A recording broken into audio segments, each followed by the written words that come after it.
Welcome to the latest Seahawks Chat Blog live stream. Rob Staten and Adam Nathan here. Robbie might be joining us, so we'll chuck him into the room if he gets here in the next few moments. He says he's having some connection issues and will be with us shortly. But 3 wins in a row then, Adam. That was probably the most stressful game I can remember watching in a long time. I listened to the first quarter in the car on the way back from broadcasting a soccer game, straight into watching that at home, and it's just an absolute mess of a game. But the Seahawks found a way to win, inspired by Leonard Williams, who was just unbelievable again today. He was unbelievable last weekend, unbelievable again this weekend. He's playing as well as any defensive player in the league in the last couple of weeks. So, Adam, what did you make of that? Yeah, I was really frustrated for the first 3 quarters because I don't like being a part of drunk games. I don't think it's helpful. I think it sort of reflects quite badly on you as a team when you're one of the 2 teams that are sort of throwing haymakers and missing by 5 yards in a proverbial boxing match of crap. But then that touchdown drive where we ended up taking the lead, I had a bit of a moment of what felt like clarity. And I just thought, no, do you know what? The Jets are dragging us down into complete nonsense here. And it's actually very difficult to play a coherent game against a team that have not got the foggiest idea what they're doing. I think they had 5 penalties on that drive. And it just felt watching it thinking, do you know what? Let's just get out of here with a win and we can never talk about this game again after the next sort of hour and a half. And, you know, whatever the podcasters will do in the next couple of days. But it just felt that originally I thought that we'd reduced ourselves to their level, but it actually felt like, no, just the Jets just dragged us down to this mire of footballing nonsense. And, you know, I thought Rodgers was terrible. Even the drive that they had to try and rescue it at the end, like they were just a joke, the Jets. And ultimately just get out of there with a win, 3 in a row. And having been frustrated originally that this felt like a sloppy game after 2 pretty clean, good organized games of football that you felt you could build on, I thought, no, this is bollocks. Like, we can't do anything with this. But actually, I've had a moment where I'm thinking, no, we're all right here. That was fine. We just had to get out of there with a win, and we did. Yeah, I think it's indicative, really, of what a mess it was. That the Jets did not score a single point in that second half, and yet it felt really, really, really on the balance, like this could go either way. And the Jets did not score a single point in that second half, and it would have been really frustrating, I think, if Seattle had lost the game, Adam, because it would have been down to special teams. It would have been the special teams mistakes that gave the Jets some cheap points that enabled them to build enough of a lead that they could get away with scoring, well, if they just got a touchdown at the end, 6-7 points in order to win a game of football. And that would have been irritating. But look, there's a lot of issues with the way Seattle played. We'll bring in Robbie, who is with us now and can come on and give his thoughts in a second. But I thought that there are so many things, like the fact that they can't run the ball is really, really frustrating. The red zone continues to be an absolute disaster. The special teams was all over the place, and yet they just found a way. They just found a way, mainly thanks to Leonard Williams, the Jets defense. I mean, how many penalties did the Jets defense give up to extend drives and everything like that? And I don't really know where to go with it, because on the one hand, I do know where to go with it. I want to be delighted that they won, and I want to sort of just bask in that. Look, it's been a bit of a crap season in the first half, and they've won 3 in a row, and the Cardinals lost, so they've extended their lead at the top of the NFC West. Hopefully the Rams are going to lose here, and that's all good. Let me phrase it this way. I didn't want to come in afterwards and have to spend an hour talking about how bad the red zone was, how bad the running game is, whether Jay Harbaugh needs to be fired, whether Ryan Grubb needs to be fired. And at least now we've got a few nice things to talk about, such as a ridiculous 92-yard interception return by a defensive tackle. Robbie, welcome along. You had some connection issues initially, but you're here now. And give us your thoughts. What did you think of that? Yeah, hopefully you guys can hear me okay and everything's smooth here. I don't know what's going on with my internet, but seem to having some connection issues. That game was stressful. Game was stressful. It's one of those games where you win it and you're like, how the hell did we win that one? It didn't feel like we were going to win it at all, and somehow we snuck away with the W. And I always love a win, so I'm excited. But it was just a messy game. Nothing about it felt super good. I mean, Leonard Williams is playing out of his mind right now. That's pretty great. D Williams and the other guy that are just terrible. Just special teams was just garbage today. So I don't know, man. I'm happy to get out of there with a win. We needed it, but just ugly. A lot of things to clean up. Yeah, definitely a lot of things to clean up. We were saying, Robbie, that the Jets didn't score a single point in that second half. Like, if you'd have said to me before the game, the Jets are not going to score a single point in the second half, I would have expected a blowout, a complete domination. And the only real reason it was close was because of that. I took a picture of it, and I don't know. So here we go. I took a picture of it because of the sequence on special teams. Let me see if my phone's got enough battery. So D Williams kickoff return fumble, Chanel kickoff return fumble that Seattle recovered, a Chanel kickoff return fumble that New York Jets recover, a Jets kickoff return for a touchdown, and then Jason Myers having an extra point blocked. That was all basically back to back within what felt like about 20 minutes of football. I got home from the game I was covering for the BBC, and as I was walking through the front door, the Seahawks had just scored through AJ Barner to get back into the game at, 14-7 at that point. By the time I'd made a cup of tea, the Jets had scored a return touchdown and had got the ball back on the kickoff immediately afterwards and were driving to score to go 28-21 ahead. And I think if they get to 28-21, Adam, that's probably game over. And that's where, the play call to have Leonard Williams drop is quite something in the first place. But he does drop, he catches the football. And then for a man who is well over 300 pounds to run away from everybody else and score a 90, you just don't see that in football, do you, Adam? No, Pete Carroll will be thinking, see, I tried to get Carlos Dunlap to do that for years. Vindication. It can work. It can work. I told you all. Look, I think it's a difficult game to analyze because you sort of have to break it down into what did we actually see versus how can we omit some of the nonsense. And, the defense gave up net 7 points on the game, which is pretty good going overall.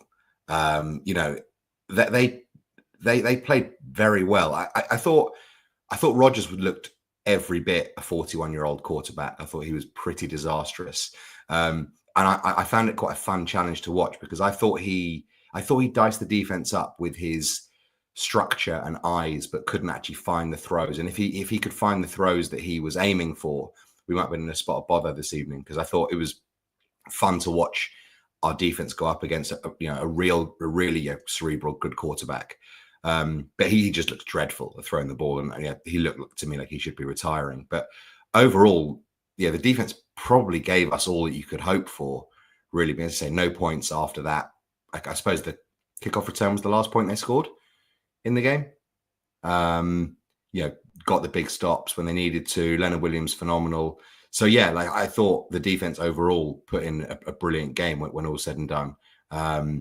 It's just the other two departments, and tape doesn't lie, and it's not like they won't get to it in meeting rooms. But I think Messrs. Grubb and Harbaugh have been saved from a week of being absolutely battered in local media by when McDonald's division stepped up and got the job done, because that offensively in key areas that we really have been speaking about a long time, saying this has to be better, it was worse. And special teams, we had to be better, it was worse.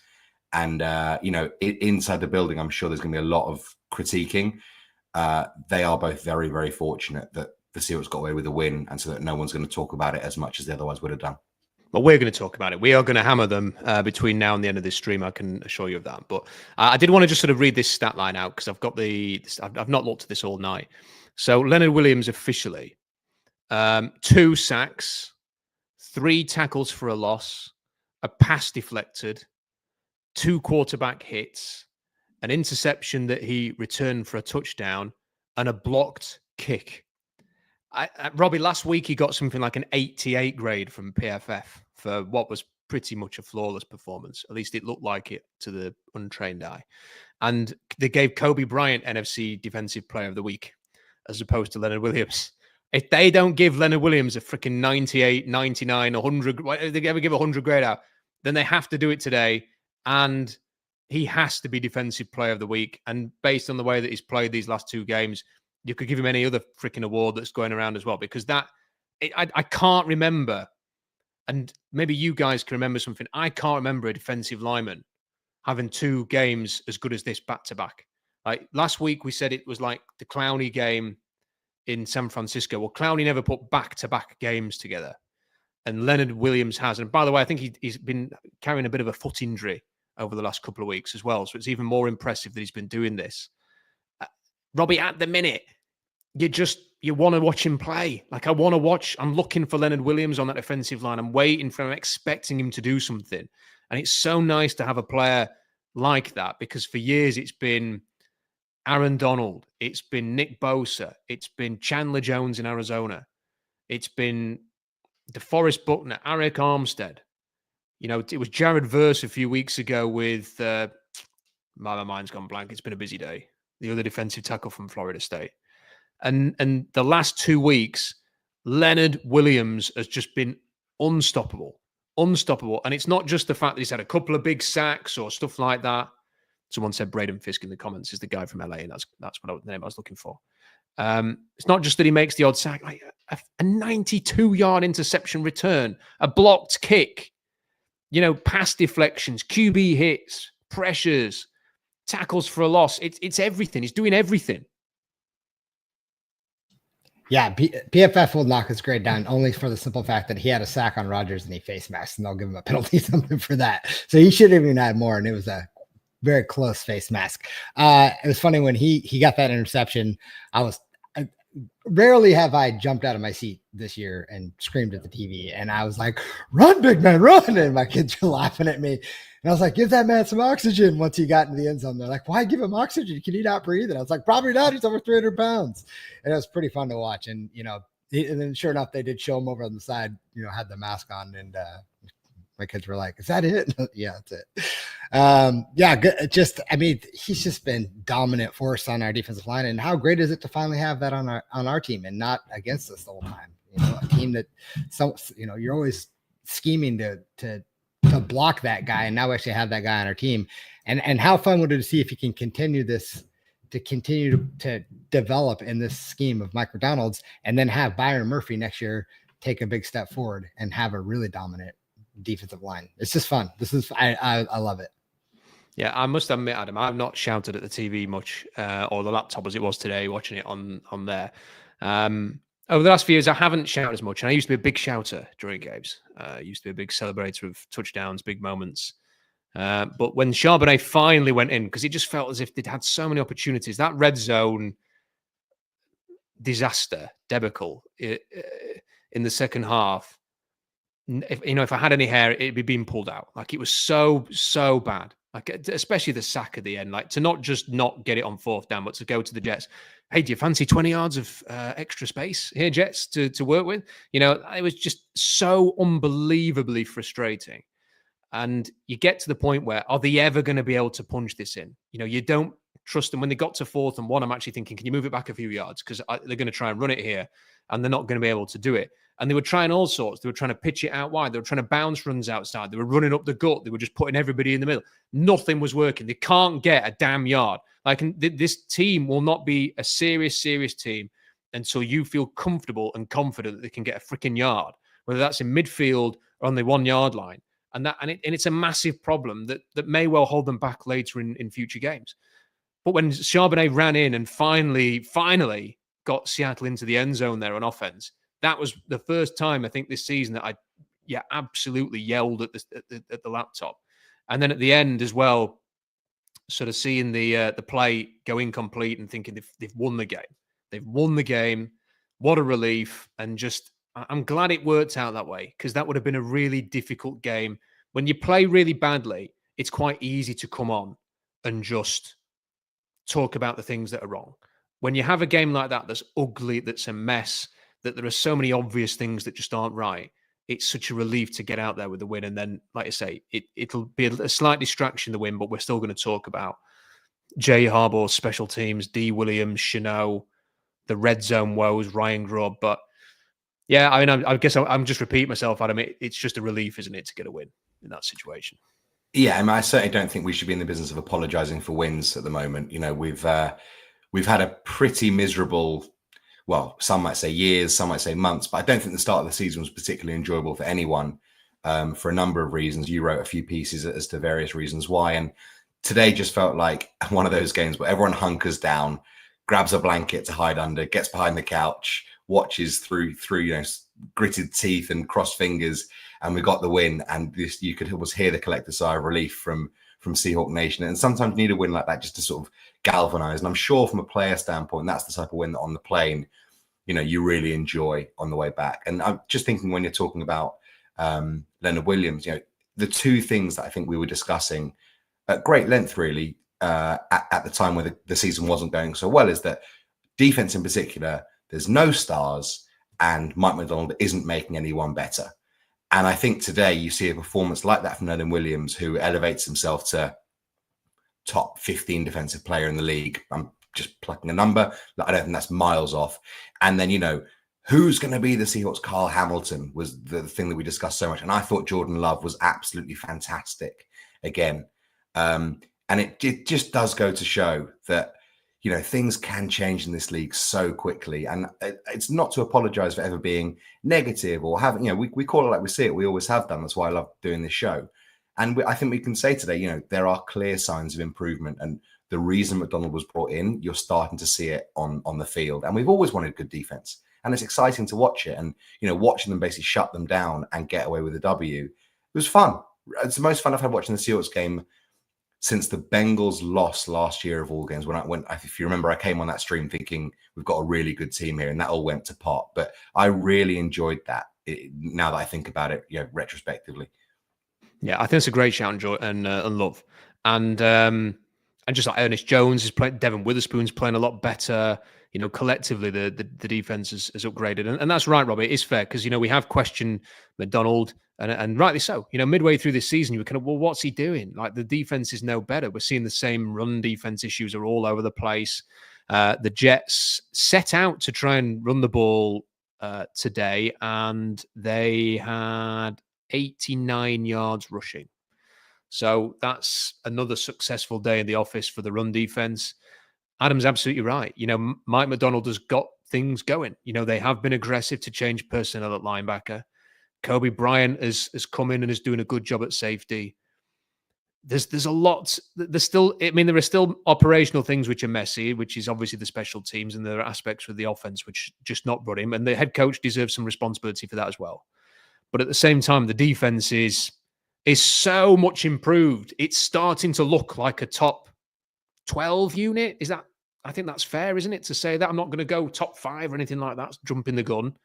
But it looks like a top 12 unit. And last year it was like a top 32 unit. So it's already starting to trend in the right way, Robbie. And that, for me, was all I wanted to really see this year. Like, anything else is a bonus. I just want to believe in the head coach and the defense. So keep this going. Keep this level of defensive performance going.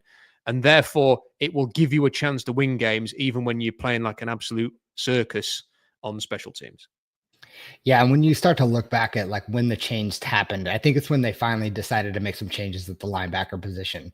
I think not only did that send a message to the team, but it's him putting his mark on the players that he wants in the building and going after players that he sees that has potential. And getting Ernest Jones, I think, is just a huge get for the Seahawks. He's playing phenomenal as well, and just making a change. I think you can see people starting to buy into his defense, and you're right. I think it's top 12, top 15, top 12 easy defense, and they're just improving. And there's a lot of things to clean up still on the team, but I'm really enjoying what he's doing right now, because you're right, there was a time midway during the season I was like, I don't know. And you just got to, I know you have to give some people some time, but man, it's starting to look good. It is starting to look good. And they play, I can't remember who they play next. Arizona away. It's Arizona on the road next week. Who lost today? They lost today, right to the end, to the Vikings. The Vikings did Seattle a favor there, got that win at the end. But look, just to show the Cardinals are a tough team, because they very nearly beat Minnesota in Minnesota today. They only lost by a point. So it's the Cardinals, then the Packers at home, then the Vikings at home, and then on the road to the coachless Bears, and finish at the Rams. So there's an opportunity there, and I'm not going to ask you guys to tell me how many they're going to win of those games, because we've kind of gone back and forth with this, and every single fortnight that we've talked about this, your opinion changes week to week based on the latest game, because it's been that kind of a season. But they're 7-5. I do think if you win 3 of these games, I think you might have a chance of winning the NFC West, given the way that it is. So that's not an unrealistic target. Let's get through some of the super chats, and then we'll talk about some things we haven't covered just yet. This one from K Sizzle says, great win, but D. Williams, Chanel should be cut, and Harbaugh should be fired. Unacceptable bad special teams performance. The defense is legit, though, says K Sizzle. Thank you for the super chat, K Sizzle. Really appreciate that. We're going to get onto the special teams in a minute. Squatch says, let Leonard Williams return kicks. Who says no? I'm all for it. Like the way he was moving there. I'll take anybody who can catch a football and hold on to it at this point. That'd be fine by me. And also, when you're giving up returns on every single down, someone who can just kick it out the back of the end zone would be really useful as well. 12th man North says, what do you think went wrong in the Haynes evaluation to select him in the 3rd round, but not have the confidence to start him over a 6th round rookie? Go Hawks. That's an interesting question. Thank you for the super chat. I'll answer that now. I think the problem with Christian Haynes coming into the league was that he was not an orthodox player. Like, his body shape was not typically what you'd expect from an NFL guard. He played with a great deal of intensity. The example I kept using pre-draft was Connecticut were way behind against a strong Michigan team. They were overmatched. And yet in the 4th quarter, when it was like 40 points to 3, he was still blocking like the game was on the line. So his attitude was right. He was physical. At the Senior Bowl, I thought he was decent. He wasn't amazing at the Senior Bowl. He was decent. And then when he went to the Combine, he showed he was a good athlete. He ran well. He had some explosive testing. He had all the measurements that you look for in terms of length. So I think they put the picture together and thought, here's a guy with the right attitude. This is a guy who plays tough football. This is a guy with athletic potential. We're going to bring him in. I think what's actually happened when he's got to the NFL is he is just not, at the moment, physically capable of starting in this league. Now, whether or not a year on the sidelines, in the weight room, in the nutrition plan will get him to that point, I don't know. I'm fearing the worst a little bit, that they're putting the 6th round rookie who's not even played a snap, suddenly just chucking him in on the road against the Jets, against Quinn and Williams. That worries me a little bit about where they feel Christian Haynes is that he is so far behind that he's just getting relegated further and further away from a starting position. And that pick already might be trending towards being a bust. But that's what I would say, is that he did not traditionally look like this is an NFL guard, and it is a concern already that he's where he is on the depth chart, and it's not going right. So that may well be a position they have to address again in the offseason. Hawk Zero says Seahawks need to have some serious conversations about Grubb and Harbaugh, and why is Williams still here? He means D. Williams, not Leonard Williams, if anybody wonders about that one. Thank you, Hawk Zero. Nunya393 says, what's your thoughts on McDonald being so unwilling to just take the points? Adam, what do you make of that? I didn't have a problem with it. They were chasing a touchdown to take the lead. When you're a score behind, it's the second half. I don't have a massive issue with it, but in hindsight, when they don't get anything and you just get sacked 15 yards further back in the field, you obviously would rather have the 3 at that stage. Yeah, I think this must mean the one that they end up converting to a touchdown, maybe from 4th and 6, that they got the offside to 4th and 1. And I'm not sure Dixon. I think he means when they failed in the red zone earlier on, and Gino got sacked and got no points. Why? I think he thinks that was early enough in the game to just take 3. Yeah, maybe. I mean, there was no holder at one point in this, which I was going to say about the final drive. I'm not sure Dixon would have been able to hold. I think they were working on him quite a lot. I mean, I generally think 4th and 1 on the goal line, like, go for it almost always, unless it's literally a kick to maybe go from losing to winning. I would always just go for it there. If it was the Jets weren't moving the ball particularly well. Yes, we gave him 23 yards, which was certainly not ideal, and I think more on Gino and his late, slow play, which I thought was worse than I've seen for a long time from him today. I'm sure we'll talk about that later, but no, I'm okay with going for that on 4th and 1. I did think, I'm not sure if anyone else saw this, maybe someone could say in the chat, but I am absolutely certain that before that 4th down play, they panned to Mike McDonald, and under his breath or in his speaker, he was saying, "Why are we throwing it there?" Maybe someone can go back and have a look at it, but I am so certain that's what he said. And I'd be interested to see if anyone else thought or did see that. I didn't see that. I don't know if you saw that, Robbie, but if he did say that, that's not a good sign for Ryan Grubb, is it? If he's questioning him and why are we doing this? It kind of adds fuel to the fire, Robbie, that maybe the philosophies are not aligned really between McDonald and Grubb. And look, Mike McDonald will be looking at that game back tomorrow and he'll be thinking, here's how well my defense played, the bit that I'm in charge of. And now I need to go and have a word with Jay Harbaugh and Ryan Grubb because they nearly cost my team a win. And that's on the head coach's record at the end of the day. And he needs to get those two units sorted, Robbie. And if he's saying what Adams suggested there, that's not a good sign, is it? Yeah, not good at all. I missed that, Adam, but I wouldn't be surprised if he said that, to be honest. There was a lot about the red zone that was very frustrating today. Let's go through the super chats and then we'll get into a few more topics. Matt Allen says, is it fair to say that Grubb isn't ready to be an NFL OC? Unable to scheme a touchdown with how many tries on the 1 or 2 yard line? When Geno has time, no one is open. It's got to be schemed right. I think it's a fair point, Matt. The frustrating thing for me is when you watch teams who are good in the red zone and creative in the red zone, you just expect them to score. Like whether they are just running it up the gut and being physical or whether they have a few tricky plays. I'm trying to think. There was a red zone touchdown over the weekend. Or was it on Thanksgiving? That was it. It was the Detroit Lions game. Did you guys see this? So I think Goff faked to give it to Jahmyr Gibbs, pulled it back and fired it into Sam Laporta. And it was the easiest. And Goff, as soon as he threw it, was celebrating because he knew the plan had worked. And you watch it and think, that's really clever. But it also seems so simple. And when I was watching that game, I was thinking, why have we not got any plays like this? Why do we not have, okay, we know the red zone's struggling. Let's come up with a play. Let's have a play in our back pocket for today because we know the red zone's not been good. It was bad before today as well.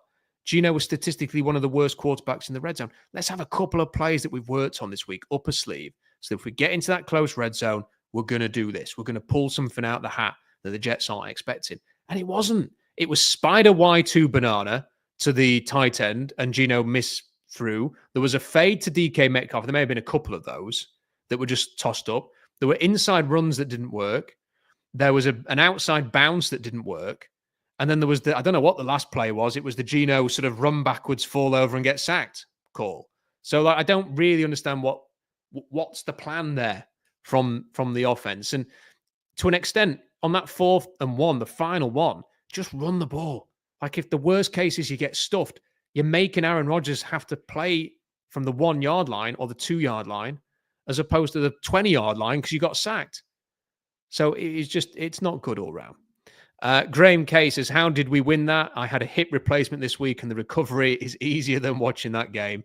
Always appreciate your work, Rob. Graham, thank you for that. I hope the hip replacement is not bothering you too much. I hope the victory, as torturous as it might have been, will give you a bit of comfort and your great support to the channel. So thank you. Thank you for that super chat. Much appreciated. Joe Schmobies says, we always complain about linemen dropped into coverage, but in this case, I will allow it. Yes, I second that. And I'm sure Robbie and Adam do as well on this occasion. We're all for the dropping linemen there. Mike says, what up, gents? Glad we eked that one out, but D was on points. Offense doing enough to pull it off, but bailed out by the Jets numerous times. Special teams, find your big boy pants. Happy holidays, boys. Thanks for your work. Thank you, Mike. Happy holidays to you and everybody else, of course, this week in the States, celebrating Thanksgiving. Nunya393 sent another one in. How about Love losing it on Woolen for lack of effort on the 3rd and 26 play? That was really frustrating. How frustrating was that, Robbie? That they did give it up. They did give it up, but it was, you just think, how have you got into a situation where that could have been costly? That was a momentum-changing play, potentially. And it was just so easy. I mean, they could have dumped that down to one of us, and we could have done, we could have got 20 yards. It was such an easy situation for them. Yeah, I mean, luckily he did step out of bounds, but yeah, I love that he got after him after that, because I mean, should have been in a better position. And I mean, I think that's good leadership. That's good. Like, it just shows that he, I don't know. I mean, it's a good passion. I love seeing players, hold each other accountable. I think that's important. And yeah, I think it was great. Here's another one. Cisco says, how good would this defense be if they had an offense that consistently gave them a lead to play with? I'm done with the Grubb experiment. Time to move on. Cisco, thank you for that. Really generous super chat as well. We're going to talk about Ryan Grubb next. And Noah says, love the content. You should do a PFN mock draft live stream. Be interesting to see if you prefer Emanwari or Booker next year. I think they're both really good players. We will do a mock draft live stream. The problem is, at the minute, the mock draft databases are all over the place. Like, their rankings are so bad. I mean, anybody watched LSU yesterday?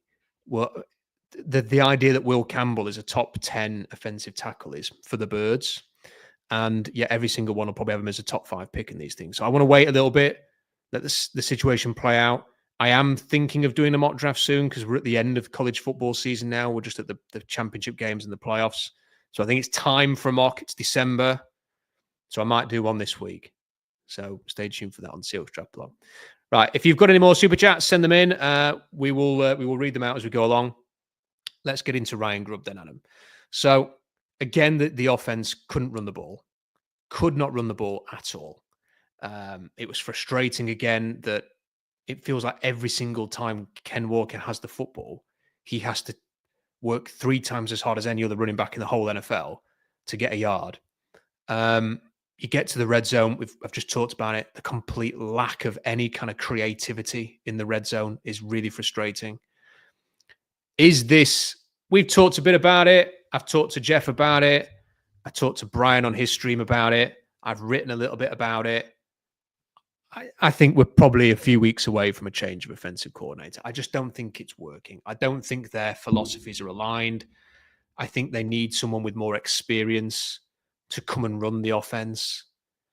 And nothing about today has shifted me away from that. In fact, Adam, it's made me more convinced that they need someone who can come and run this offense properly.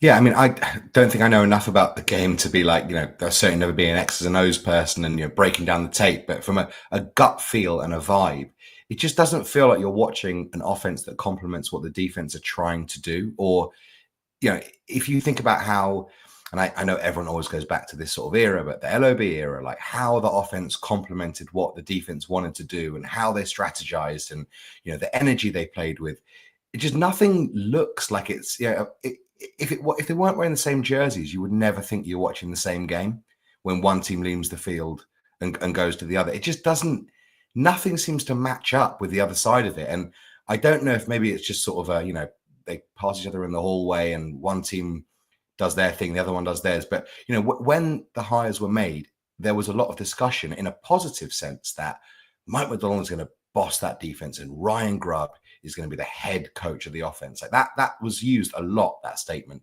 more so than I think when you hear about, Ben Johnson as the head. You don't hear Ben Johnson as the head coach of the Lions. You hear him as the offensive coordinator. But that phrase, head coach of the offense, came up a lot. And it does honestly look like they are running 2 separate organizations that wear the same jersey.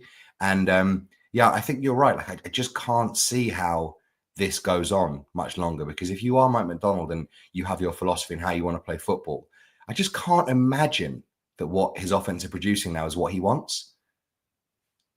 It can't be. And it's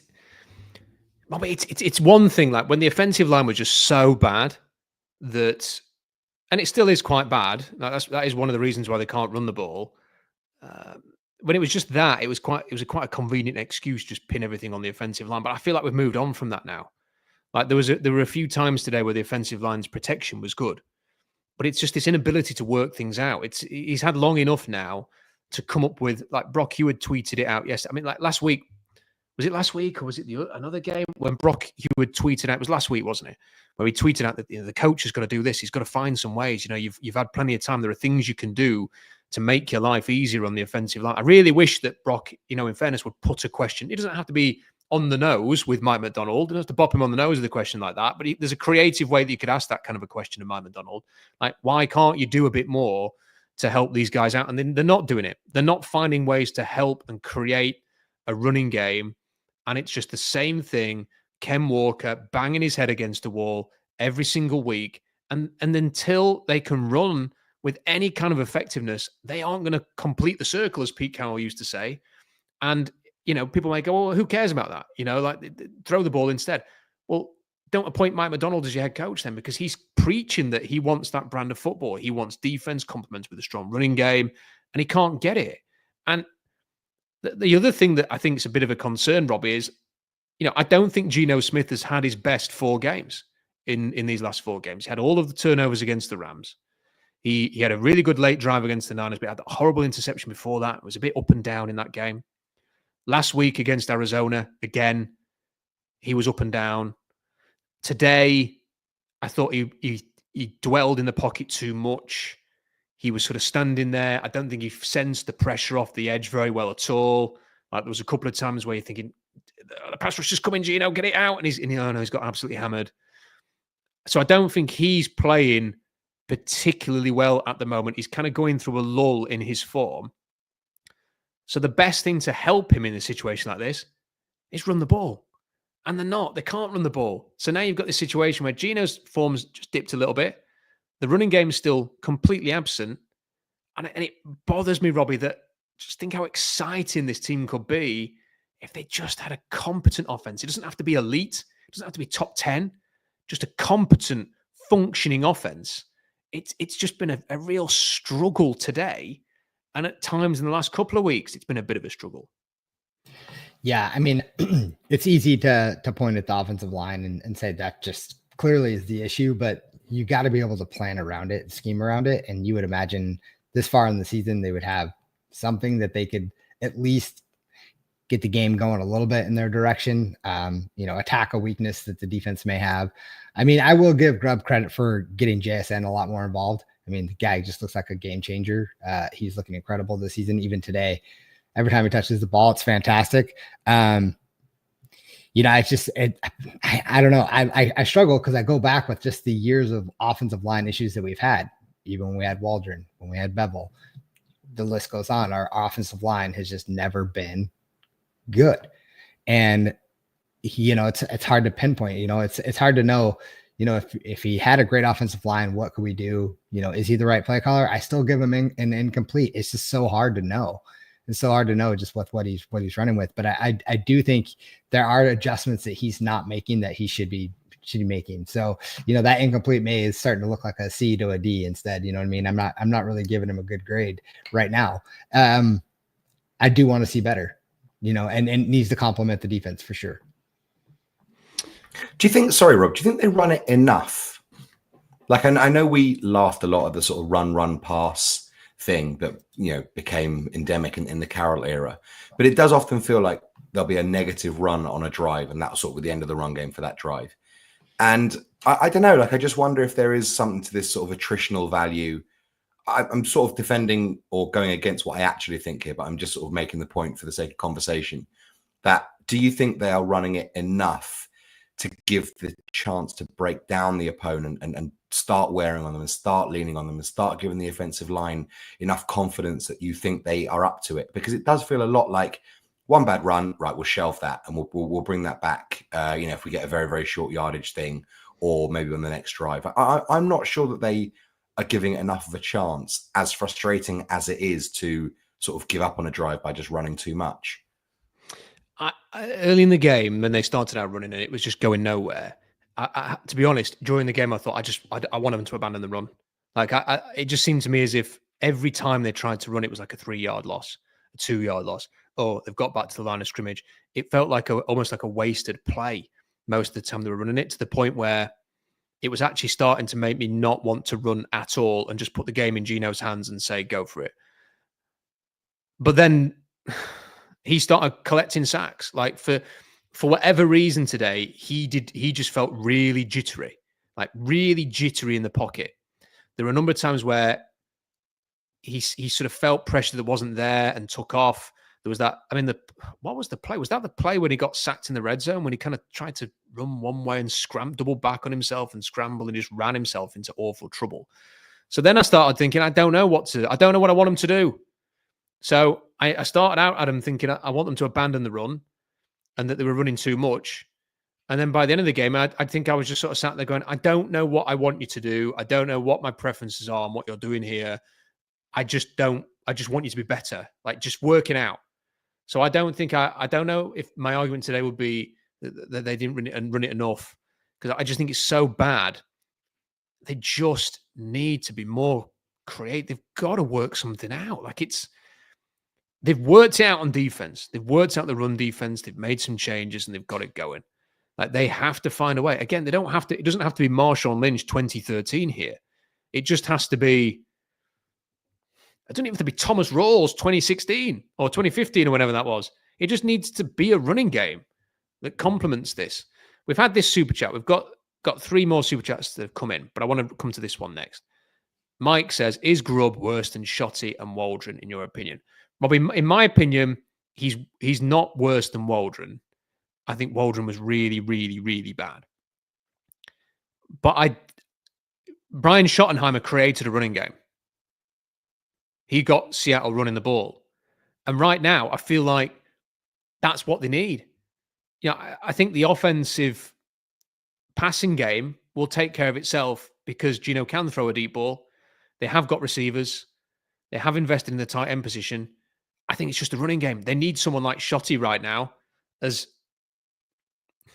bemoaned as he was when he was the offensive coordinator, and as Jeff keeps reminding me on when we do a stream that he wanted Rashad Penny over Nick Chubb, and that's why they went for that pick. At the same time, they just need somebody who can run the ball right now. They need to go and find, essentially, as sad as this sounds, probably another Shotty. Yeah. I was never a big Shotty fan, but yeah, I agree. Like, he's so hard to judge, Grubb just off these games. And it's like some things feel great, but I see people commenting like, you can tell when we're going to run. And I agree. Every time you run, we set up for a run, I feel like, well, we're going to run the ball, and they do. And if I can tell I've been watching football for 46 years, but that doesn't mean I should be on the sideline coaching or anything like that. So I know exactly what's going to happen. That shouldn't be the case. I just think that's kind of where we're at. And yeah, if we can go get a veteran offensive coordinator that can establish a good run game plan and then let Gino, work his magic from there, I think that would be much better.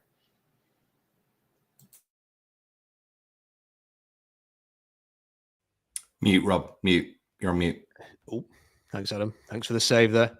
Albert says, I have a ticket to the Senior Bowl in the first row near the 50-yard line on the home side. I will certainly be on television. What humorous message should I put to sign on for the blog? That's a good question, that.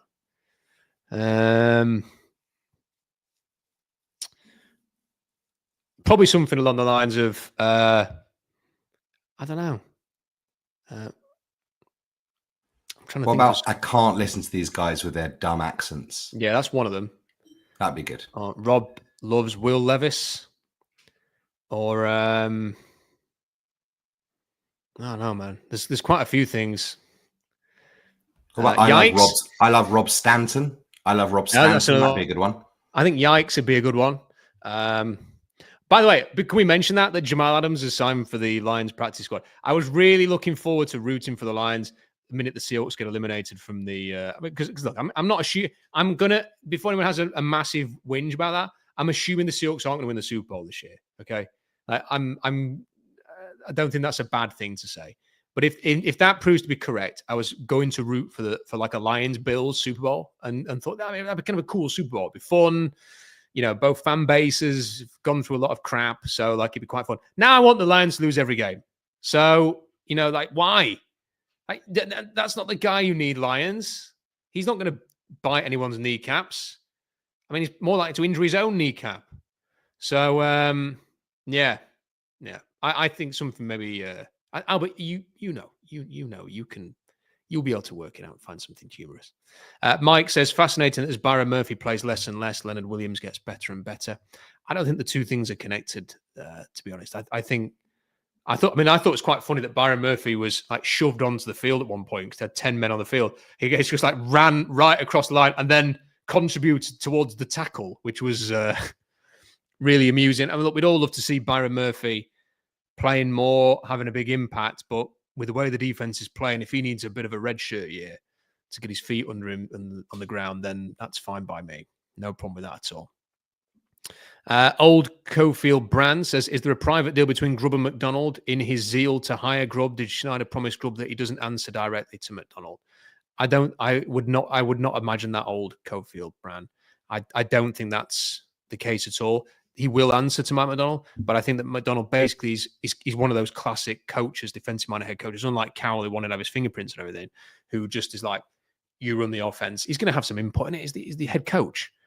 But he's, I think, pretty hands-off with terms of game planning and stuff like that and coaching the team and the offense. I think he focuses on the defense, so I think it's a little bit different to that. But, man, at the minute, I would say it's odds on that the Seahawks will have a new offensive coordinator next year. At half-time today, Adam, I thought it was odds on that they would have a new special teams coach by the end of the week. Because that was, as we've talked about, is awful. But what do they do here? Because D. Williams, I can't believe he's still on the team. I can only believe he's still on the team because there isn't somebody obvious out there who can come in and replace him, and they've kind of made the bed there. But then they give Laviska Shenault a couple of chances, and he's even worse today. So what do they do? Do they ask Tyler Lockett to go back there? Because if there's nothing else, he might be able to keep hold of the ball, but then Tyler Lockett doesn't like contact anymore.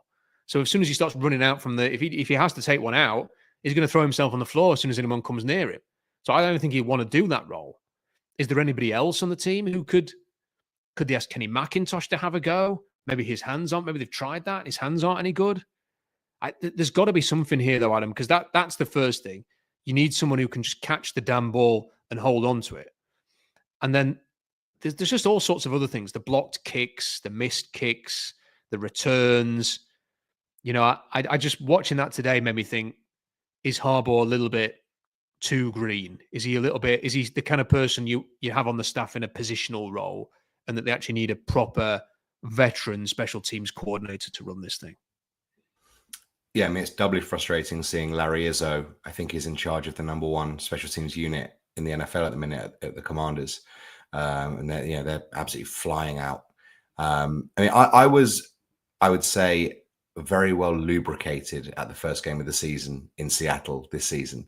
But am I not mistaken that D. Williams caused at least one safety by messing up with the ball and giving us horrendous field position, and also dropped the kick in week one? I mean, for a guy that doesn't even play in his actual position and is basically just a special teamer, I can't believe that he's still on the roster. It doesn't make any sense. Someone's put Cody White. You know, are these guys? You know, surely Cody White. I mean, Cody White looks really good when he gets the ball. Like, surely, Robbie, he can catch a ball. Like, White. Adam makes a good point. D. Williams has just been bad all year, and if he was making like the occasional great return or this unbelievable game-changing play every now and again, you could kind of go, well, we're just going to work out the issues. But he's not. Like, he's a liability. Yeah, he's a big liability, and I think early in the season we were calling for him to get cut, and he's still here. It makes zero sense. I don't know why they're keeping him around. I don't know what their strategy is on that, but there's got to be other guys on the team that can catch the ball and get better field position. You don't want a guy back there who's going to be a total liability every time he's back there. I mean, today I thought every single time he came up and he did a fair catch, and I was like, there's too many guys around him, he's going to drop it. And luckily he didn't, but like, he doesn't bring me any confidence at all. None. So it's time to move on to somebody else. I'd be surprised if he's still here next week. Shocked. And then Michael, well, I think he will be, just because they've had opportunities and they just don't. They keep him. It's time though. It's time. I think it is time as well. I think just give Cody White the chance, and if you're going to bring back your Chenna Nwosu or somebody like that, or Stone Forsythe onto the roster from IR, then there's a player that you could easily move off. How concerning is it that Michael Dixon had an injury today? And it was really weird to know what happened to Michael Dixon, because I think he was like questionable to return because he's aged 30 years. I mean, he just looked like an old man. Like he was just like crouching down. He was like, I've had a rough day. Like he just wanted to get on the sofa. Like it wasn't obvious what was actually the injury. And he kind of jogged into the locker room and he came back out. Like can that be a designation during the game that has just turned into an old man? Like did you have any idea what happened there, Adam, with him? And I suppose what happens with him is quite interesting because you don't really notice the punter until the punt becomes a massive liability. And there are some punters who, a bad kick, a flubbed snap, doing something stupid. When you notice that, it can be a problem. Like people are saying back spasms and stuff like that. And that can be a real killer. That, I mean, he'll have an uncomfortable trip back to Seattle, that's for sure, on the plane. Yeah, I mean, three fathers sit here having this conversation. His facial expressions and his sort of semi-hunched over thing. When you put your kid in their cot and they just sort of twist a little bit as you're putting them down, it's a little bit further to reach than you think. Because you don't want to drop the kid in the cot, and you stab it. Oh, that wasn't quite right. That didn't feel particularly good. That felt very relatable content from Michael Dixon. There, it very much looked like he just put the kid in the cot in the wrong direction, or the kid's twisted around trying to lift him up. And he looked knackered, I think, what we would say, Rob. He did look knackered. Hopefully a good massage or something. I can't imagine a train. I mean, that will be a nightmarish journey. A plane journey from New York to Seattle is going to do his back any good, but hopefully they can find a way to him to stretch out. They need to get him in first class. Let him stretch out a little bit there and work on that back, or just, I don't know, maybe just have some booze to get you through the journey and just wake up in some kind of comatose state. Bit of Alterol, Rob. Bit of Alterol. Get it on there. That's it. That's what you need. Cisco says, it sure seems to me that JSN has become the most reliable, best receiver on the team. Should we be seriously considering not paying DK wide receiver one money? I think that, look, this is going to be a question mark until a decision is made with DK Metcalf one way or another, it is coming. Like one way or another, there's going to be a decision this offseason. Thank you for that, Cisco. Because his contract, his cap hit's too big next year. They need to lower it one way or the other, either by trading him or by extending him. And it's the worst time to try and extend the receiver because of all the other contracts that have gone out. DK Metcalf is not going to take a massive discount just because generosity or something. He's going to want to be paid like his peers. He's not going to get the Justin Jefferson money because he doesn't have Justin Jefferson's numbers. So he's going to be like a little bit further down from that. But when Brandon Ayuk is getting massive money, that's where DK Metcalf's going to go, well, I want at least Brandon Ayuk's money because he's not really done anything in the league and DK stats are a lot better. So I think it's an incredibly hard decision. I think the team will pay DK Metcalf and keep him, fellas, because I think they see him as a unique player that will be hard to replace. And I think they will justify it by saying Tyler Lockett's not going to be earning $30 million next year, one way or another. They're going to give the money to DK Metcalf instead. And that's where it will go. And the other thing I would say to that is, I don't think you can just roll out JSN next year. Like if you lose Lockett and Metcalf, whatever you're getting back in a trade, that is quite significant. So I think they will pay DK and they will lower his cap hit next year. And I have to say, I don't have a massive problem with that, provided they can save money elsewhere to improve the offensive line. What do you think, Adam? Well, I thought it was going to be a much more difficult conversation to have today because at one point I thought he'd done his ACL and broken his ankle at the same time. And then 2 plays later, he was back on. That was bizarre, wasn't it? I mean, I actually had it on mute at the time because I was just talking to my wife. And so I just saw what happened. I saw him rip his helmet off and he was sort of doing that quite circumspect, like, I know I'm buggered here reaction. And I thought, oh my God, he's done for the year. What we're going to do, all the talk, how we're going to play. It was just so strange.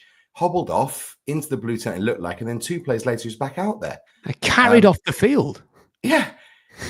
And like they went to the advert break with the song, borderline somber music at the time. It was just a really strange situation. Quite a strange bloke, DK, overall, I would say. But I thought we were about to have Dr. Chang or whatever, the old Chargers guy on Twitter saying, well, as you can see here, there's lacerations to every part of his leg and he might never walk again. And his catching a ball 3 minutes later. Mad situation. Yeah, roared on by Sauce Gardner, who was like delighted that he'd come back onto the field. It was a bizarre situation, Robbie, because like I said, because people were tweeting away, like Softy was tweeting, like, "Oh no, DK," and everything like that, and you're thinking, "Oh God, what's happening?" I was on a little bit of a delay, but I can't help but peek at Twitter, and because they're about 40 seconds ahead in Seattle watching this, or a minute ahead, and I'm seeing that, thinking, "What's going to happen here?" And then you see it, and you think, "Right, DK's done for at least a game. Hopefully, it's not that bad." Oh my God, it looks bad. And like Adam says, he was back out there in no time at all, and it was very peculiar, that, Robbie. Very strange. Yeah, I felt like he milked that one a little bit, right? Like it's just showing off. I don't know. He got carried. He was, holding two guys as he's walking off, and I was thinking, oh, geez, because it didn't look bad on TV. I was like, what did he do? And that's usually when it's bad, as if you can't really tell what happened. So you're thinking, oh yeah, he tore something, and sure enough, 2 plays later, he's back on the field. I was like, what? So yeah, super weird decision, but they've done an interview with Mike McDonald, and he says it's back spasms for Michael Dixon. Said he's in good spirits. They thought about having Jason Myers punt on 4th and 6. Obviously, the Jets helped out with the penalty there, 4th and 1, and Seattle got the job done. So they moved to 7 and 5. I'm still trying to, they should have beaten the Rams. It should be 8 and 4 right now. I don't think that the Giants game they deserved to win at all. They should have won it, but they didn't deserve to win it. The Rams game they should have won. They pissed that away. It's very frustrating now that they've got to 7 and 5 that they don't have a 2-game cushion in the NFC West. However, they do have a cushion. And if nothing else, Adam, like I said, the defense is improving and it gives you something to look forward to at the weekend. Seahawks games are always much better when you can spend the week thinking, hey, I hope they win this weekend, as opposed to, here we go again. Like, let's go and put the game on, I guess, and watch it so we can do the stream later. Like, now you're watching it thinking, okay, let's see what happens this week. Let's see if they can get another victory. And that game was crazy enough today that I may even watch the highlights later, because it was just a strange game. And it's good to see them winning games again and to have a 3-game winning streak. And with Arizona losing, I'm going to guess the Niners are going to get battered by the Bills in the snow. In a few hours, I may even stay up and watch that one just for the shits and giggles of it. And, we'll see what the Rams do. They're playing the Saints now, aren't they? So we will see what happens to that one. They're losing 6-0 at halftime. So that's a thriller-minute game there between the Rams and the Saints. But, Adam, they're well-placed to win the NFC West and therefore have a home game in the playoffs. Absolutely. And when you say it's nice to, be positive about the game, it's positive because when you're thinking about the next game, it's like, well, if we're going to lose, the team has to be better on offense than our defense is. And we've not said that for a long time. Whether it's defense or offense, it's just so nice to have a position group that you think, well, if we're going to win, it'll be that group that carries us, and the other team are going to have to be better than what we've got. And it feels like for the first time in maybe since the early part of the Let Russ Cook era, we've got a pretty dominant position group. And it's nice. So nice to have that. It doesn't feel like it's just monotonous, just average across the board. That there feels that there's something you can hang your hat on and say, I'm looking forward to watching that on Sunday when the Seahawks play again, which is great. Super chat here from old Cofield Brand says, yo, it's me, D. Williams. Any 12s in New Jersey who can give me and Chino a ride from MetLife to the bus station? You know what? If that is, I would suggest, D, you're going to struggle to find any 12s who are going to give you a ride. You're going to have to find that yourself. You're going to have to get your own way there, I'm afraid, after that performance today. Robbie, any final thoughts on the game and the situation in the NFC West? No, I mean, I like the situation that we're in right now. Honestly, we're in a good shot to actually get a playoff game at home. I mean, that's fantastic. So if that happens, I will plan on making the trip out and hopefully getting to see the game. Awesome. Well, look, thanks to everyone who sent in super chats tonight. Thanks to the fellas, as always, for their time to reflect on that win against the Jets. The Seahawks winning 3 in a row, defeating New York. 26 points to 21 on SeahawksDraftBlog.com this week. huge draft notes piece that is coming again. I spent a lot of time watching college football yesterday. I had a day off work, so I spent most of the day watching it, and this morning watching college football. So we'll get that up probably on Wednesday. We'll have the stream with Jeff tomorrow. May do that mock draft. We'll see, possibly Thursday, Friday, but may do a mock draft as we get to the end of the college football regular season and head towards the championship games and then the playoffs in college football as the draft continues to take shape. Big thank you to Adam and Robbie again for their time. Make sure you subscribe to the channel. Make sure you like the video. Make sure you leave a comment. Until next time, bye for now.